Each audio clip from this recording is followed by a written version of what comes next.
তখন থেকে আমাদের দল সিদ্ধান্ত নিয়েছে আমরা বাংলায় একা চলবো।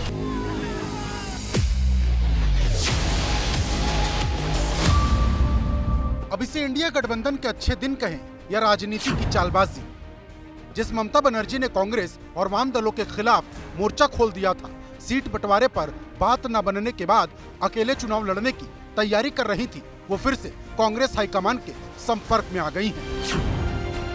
माना जा रहा है कि कांग्रेस और टीएमसी के बीच सीट बंटवारे की बात लगभग फाइनल हो गई है। हालांकि कुछ जगह अभी पेच फंसा हुआ है। ममता बनर्जी कांग्रेस को पहले बंगाल में सिर्फ 2 सीट देना चाहती थी। ये वही 2 सीट थी जिस पर कांग्रेस 2019 में जीती थी, लेकिन सूत्र बताते हैं कि अब ममता बनर्जी 5 सीट देने पर सहमत हो गई हैं। ये सीट मालदा, मुर्शिदाबाद, रायगंज और दार्जिलिंग के साथ साथ पुरुलिया हो सकती है। हालांकि शर्त यह है कि बंगाल में 3 सीट बढ़ाने के बाद ममता बनर्जी दूसरे राज्यों में 3 सीट लेकर इसकी भरपाई करेंगी। इसमें आसाम की 2 और मेघालय की तुरा लोकसभा सीट है। लेकिन पेच ये है कि मेघालय की कांग्रेस इकाई तुरा लोकसभा सीट टीएमसी को देने के पक्ष में नहीं।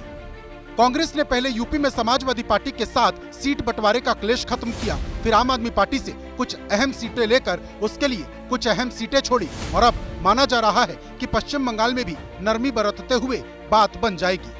बनर्जी के साथ बातचीत अभी भी जारी है, दरवाजे बंद नहीं है। सहयोगी दलों के साथ कांग्रेस का सीट बंटवारा किसी चुनौती से कम नहीं है। पहले केंद्रीय टीम बात कर रही है, फिर प्रदेश की टीम इन्वॉल्व हो रही और जब बात नहीं बन रही तो गांधी परिवार सुलह के लिए बीच में आ रहा। सबसे पहले प्रियंका गांधी ने अखिलेश यादव को फोन किया, तब जाकर यूपी में गठबंधन पटरी पर आया। फिर राहुल गांधी ने उद्धव ठाकरे को फोन किया, तब जाकर महाराष्ट्र में बात बन पाई। और अब सोनिया गांधी ममता बनर्जी से फोन पर बात कर सकती हैं। ममता बनर्जी से कांग्रेस की बात अगर बन भी जाती है तो एक बड़ा सवाल लेफ्ट को लेकर रहने वाला है। क्या लेफ्ट इस गठबंधन का हिस्सा होगा या नहीं? बंगाल में जिस फॉर्मूले पर बात चल रही उसमें 37 सीट पर टीएमसी और 5 सीट पर कांग्रेस के प्रत्याशी उतरेंगे।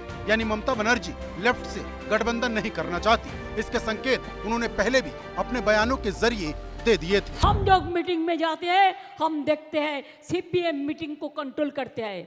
जिसको साथ 34 साल हमारा जिंदगी में लड़ाई किया हमने, हम उसको कोई एडवाइस नहीं मानेंगे। मान लेते हैं कि लेफ्ट को छोड़कर टीएमसी और कांग्रेस एक साथ आ भी जाती हैं, लेकिन अगर ऐसा होता है तो फिर उस अधीर रंजन चौधरी का क्या होगा जो हर रोज ममता बनर्जी पर सियासी आग उगलते रहते हैं। पिछले दिनों संदेश खाली जाकर भी उन्होंने ममता बनर्जी को ललकारा था। সন্দেশকারী সে সমস্ত মা বোনেরা তারা মহিলা নয় যাদেরকে রাতের অন্ধকারে ভয় দেখিয়ে স্বামীকে পিটিয়ে ছেলেকে মেরে যাদেরকে রাত্রেবেলায় ভোগ করার জন্য নিয়ে আসা হতো পার্টি অফিসে, তারা কি বাংলার মহিলা নয়? You are a Bengali queen of cruelty. Congress और टीएमसी के बीच अभी जो दूरी है उसकी एक बड़ी वजह बंगाल में कांग्रेस के सबसे बड़े नेता अधीर रंजन चौधरी हैं। ममता बनर्जी की एक बड़ी शिकायत इन्हीं अधीर रंजन चौधरी से रहा करती है। अधीर रंजन चौधरी तो यहाँ तक कह चुके हैं कि अगर टीएमसी के साथ गठबंधन हुआ तो वो निर्दलीय चुनाव लड़ने के लिए खड़े हो जाएंगे।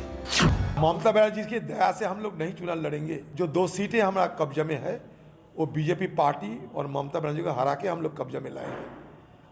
ममता बनर्जी की दया दुरज पे कांग्रेस पार्टी अपना राजनीति नहीं करते। 2019 के लोकसभा चुनाव में अधीर रंजन चौधरी भले ही अपनी सीट बचा ले गए थे, लेकिन इसका मतलब ये बिल्कुल नहीं कि अधीर रंजन चौधरी के बूते पूरे बंगाल में कांग्रेस मजबूत है। हकीकत तो ये है कि बीजेपी धीरे धीरे ममता बनर्जी के गले तक पहुंच गई है। 2019 में टीएमसी ने पश्चिम बंगाल की 22 सीट जीती थी, जबकि बीजेपी ने 18 सीटों पर कमल खिला दिया था। बीजेपी का वोट शेयर टीएमसी से सिर्फ 3% कम था और कांग्रेस के नसीब में सिर्फ 2 सीट आई और वोट सिर्फ 6%।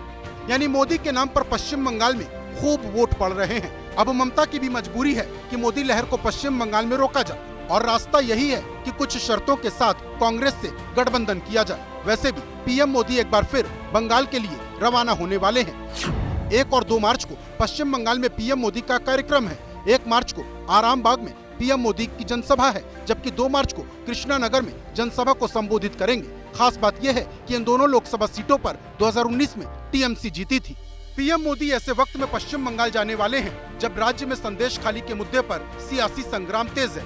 कोलकाता से दिल्ली तक बीजेपी हर रोज इस मुद्दे पर ममता सरकार को घेर रही। सरकार इस विषय पर अत्यंत असंवेदनशील और अमानवीय। कल हमारे प्रदेश अध्यक्ष सुकांतो मजूमदार जी को बलपूर्वक वहां जाने से रोका गया।